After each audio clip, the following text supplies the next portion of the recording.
हमारे साथ कार्यक्रम में शामिल हो रहे हैं पतंजलि फूड से स्वामी रामदेव। सुप्रीम कोर्ट की टिप्पणी के बाद पतंजलि फूड्स की तरफ से आयुर्वेदिक दवाओं के मामलों में के विज्ञापन को लेकर एक सफाई आई है और कंपनी का ये कहना है कि ये जो कुछ भी सुप्रीम कोर्ट का ऑर्डर है वो उनकी दवाइयों से रिलेटेड बिजनेस को लेकर है, न कि पतंजलि फूड को लेकर। एक बार जरा हम कोशिश करते हैं कनेक्ट करने की स्वामी रामदेव जी से।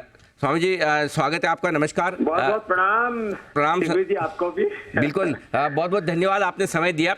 आपके सारे निवेशक ये जानना चाहते हैं सुप्रीम कोर्ट का जो कल आदेश आया है वो आदेश किस प्रारूप में है, किस कंपनी पर है, किस बिजनेस पे है, जरा ये समझाएं। मैं दो तीन बातें छोटी छोटी कहना चाहता हूँ। सबसे पहले तो ये जो कल सुप्रीम कोर्ट की टिप्पणी है, अभी तो एक ये जो प्रोसेस है बहुत लंबा होगा, क्योंकि 1940 में अंग्रेजों के वक्त में गुलामी के वक्त का बना हुआ एक कानून था, ड्रैगन मैजिक रेमेडी एक्ट, जिसको नेहरू जी ने 1954 में उसी को कॉपी पेस्ट करके नया कानून बना दिया।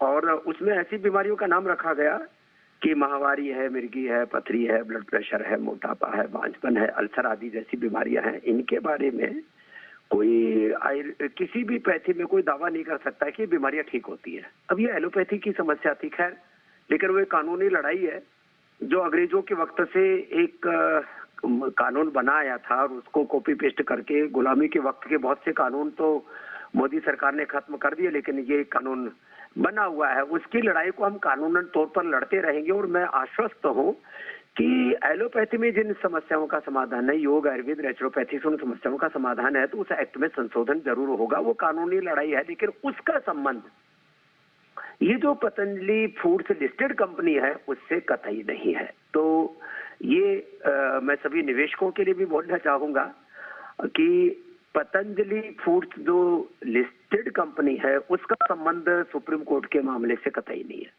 और वह भी एक, मैंने कहा, एक लीगल फाइट है और उसमें अंग्रेजों के वक्त के बने हुए कानून जिसको कि काफी को खत्म कर दिया गया, इसमें इसको खत्म करने या इसको संशोधित करने की जरूरत है। उस लड़ाई को हम लड़ते रहेंगे, लेकिन इसका पतंजलि फूड्स पे ना तो कोई संबंध है और ना इसका कोई लेना देना है। और उसमें भी मैंने कहा, हमने आपको भी कई बार मैंने इंटरव्यू में कहा है कि जी। करीब हमने 500 से ज्यादा आयुर्वेद में और टोटल मिलाकर के हमारे वर्ल्ड के टॉप जो जर्नल है जो मेडिसिन के बारे में छापते हैं, उसमें अब research and evidence based medicine के तौर पर, और ये मॉडर्न मेडिकल साइंस ने एक्सेप्ट कर लिया कि डीजनरेट सेल्स रीजुविनेट होते हैं, बीमारियां कंट्रोल ही नहीं क्योर होती है, डी रूट होती है। क्योर शब्द में बोलने से बड़ा लोगों को एकदम आफत सी आ जाती है। तो वो कोर्ट की लड़ाई हम कोर्ट के ढंग से लड़ेंगे और पूरी दुनिया में हमने 5000 से ज्यादा रिसर्च प्रोटोकॉल फॉलो करके और 500 से ज्यादा रिसर्च पेपर हमने इंटरनेशनल जर्नल्स में पब्लिश करके बता दिया कि पूरी दुनिया योग आयुर्वेद का लोहा मान रही है। तो ये वक्त के साथ इस प्रॉब्लम का मुझे लगता है सॉल्यूशन हो जाएगा। लेकिन इतनी बात मैं निवेशकों के लिए कहना चाहूंगा, इन्वेस्टर्स के लिए, इसका पतंजलि फूड से कोई रिलेशन नहीं है।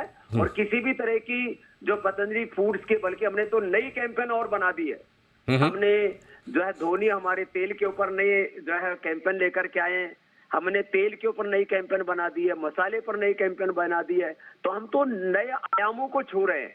तो इसलिए पतंजलि फूड्स तो नित नए आयामों को छू रहा और छुएगा। और ये जितने भी विवाद होते हैं इसमें भी हम लोग और शक्ति पाकर के उभरते, मेरे भाई अनिल जी।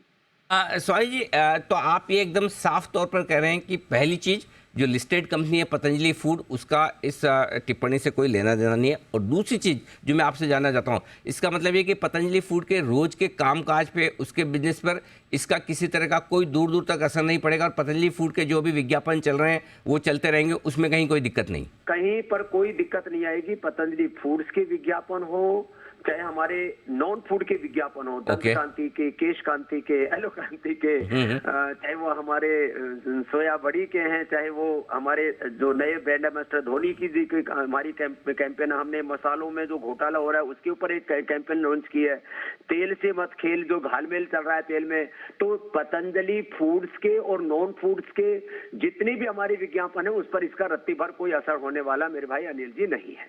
स्वामी जी, आपने नॉन फूड बिजनेस की बात की, तो नॉन फूड बिजनेस से मुझे एक जहन में सवाल आ गया, आपकी इजाज़त तो पूछूं, क्योंकि आपने जब रुचि सोया का बिजनेस खरीदा था, उसके बाद फूड बिजनेस को मर्ज किया था पतंजलि फूड में, बिल्कुल लगभग एक तरह से कहें कि मुफ्त के दाम पर बोनस देने के लिहाज से काफ़ी लोग बाज़ार में ये अंदाज़ा भी लगा रहे हैं कि अब बहुत जल्दी शायद पतंजलि का जो नॉन फूड बिजनेस है वो भी आपकी इस पूरी लिस्टेड कंपनी में आ जाए। इसको लेकर किसी तरह की कोई योजना कब तक हो सकता है?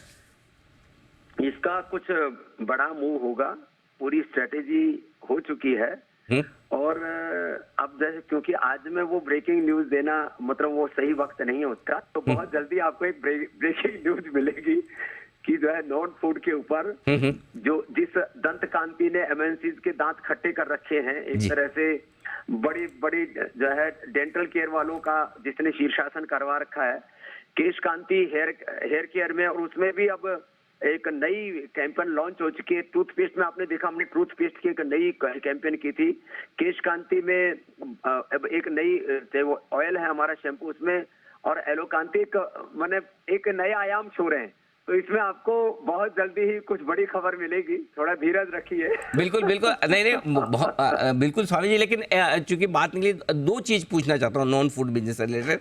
कौन कौन से प्रोडक्ट हैं बड़े फ्लैगशिप प्रोडक्ट आपके नॉन फूड बिजनेस में, और नॉन फूड बिजनेस का कारोबार कितना है इस वक्त? देखिए, ये बहुत बड़ा है। इसमें हमारा 1200 करोड़ प्लस का तो दंतकांति अकेला ही ब्रांड है, और उसमें जो मार्जिन्स हैं वो यद्यपि हमने एमएनसी के मुकाबले कीमत कम रखी हुई, तो भी सारे प्रोडक्ट्स ऐसे हैं जो 30 से 50 प्लस या 50 तक के उसके मार्जिन के बिजनेस हैं, जिसमें दंतकांति मैंने कहा सबसे बड़ा ब्रांड है जो 1200 करोड़ से ऊपर का है, जिसको 2000 करोड़ तक हमारा ले जाने का लक्ष्य है। केश कांति सेकेंड नंबर का ब्रांड है जो लगभग जो है अभी 400-500 करोड़ से शुरू करके अभी 300 करोड़ प्लस के करीब का है। उसको हम 1000 करोड़ का बनाने का हमारा लक्ष्य है। फिर उसमें अगला है हमारा जो है 500 एंड फेस वॉशेज, उसमें एलोवेरा से लेकर के नीम तुलसी से लेकर के बहुत बड़ा है।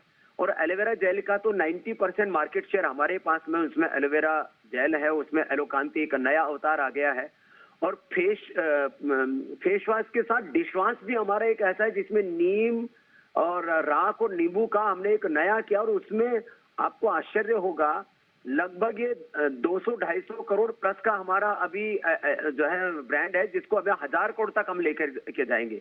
तो ये भी एक लगभग 15% के मार्जिन का हमारा बिजनेस है। तो इसमें केश कांति, दंत कांति, एलोवेरा, एलोकांति, फेस वॉश और डिश वॉश, ये हमारे सबसे बड़े ब्रांड हैं। टोटल मिलाकर के लगभग ये 1000 करोड़ रुपए के एबिटा का बिजनेस है, जो कि अपने आप में बहुत बड़ा कीर्तिमान है, और इसको आगे 2000 करोड़ तक कैसे लेके जाना है उसकी पूरी स्ट्रेटेजी हमारी तैयार है। बिल्कुल, और उसका इंतजार भी रहेगा। आपके निवेशक काफ़ी लंबे समय से इंतजार कर रहे हैं, और बड़ा और मजबूत बिजनेस है नॉन फूड का जो स्वामी जी आगे उसको उस पर बड़े ऐलान करने की तैयारी में। स्वामी जी, बहुत बहुत धन्यवाद आपका समय देने के लिए और विस्तार से बताने के लिए, और आपके निवेशकों को भरोसा दिलाने के लिए। स्वामी रामदेव बताते हुए प्लान्स के बारे में, तो दीप जो हमने सुबह हेडलाइन ली थी वो एकदम परफेक्ट थी कि जो भी लिस्टेड कंपनी है उस पर किसी तरह का कोई एक्शन नहीं है, पहली चीज़। ये जो फूड बिजनेस है और पाम ऑयल बिजनेस है, दो मेन बिजनेस है लिस्टेड कंपनी में, पतंजलि फूड में। ये जो कुछ भी सुप्रीम कोर्ट की टिप्पणी है या आदेश है, जो नोटिस समझे, जो भी कह दें इस शब्द को, जो भी आप जैसे इस्तेमाल करना चाहें, वो आयुर्वेदिक दवाओं के विज्ञापन को लेकर है, जो उनका जिस पर कल उनका निर्देश आया था।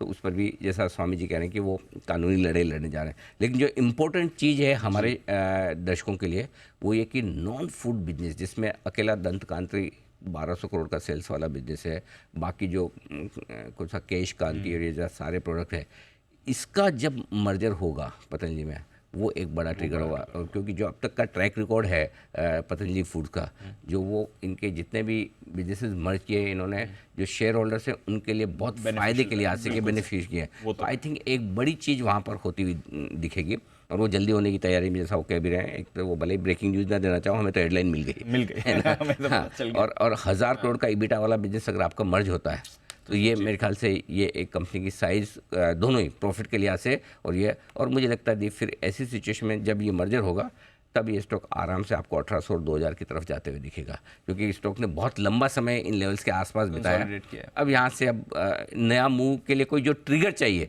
शायद वो ट्रिगर इस मर्जर से आता हुआ दिखे। कब होगा ये तो खैर खुद स्वामी जी बताएंगे, लेकिन उन्होंने ये जरूर कहा कि उस पर काम काफ़ी तेज़ी से चल रहा है, एडवांस स्टेज पे चल रहा है, तो ये बड़ा ट्रिगर आगे चलते हुए आपके लिए हो सकता है, इस पर आपको नजर रखनी। तो इंटरेस्टिंग चीज़ है ये होता हुआ दिखा है।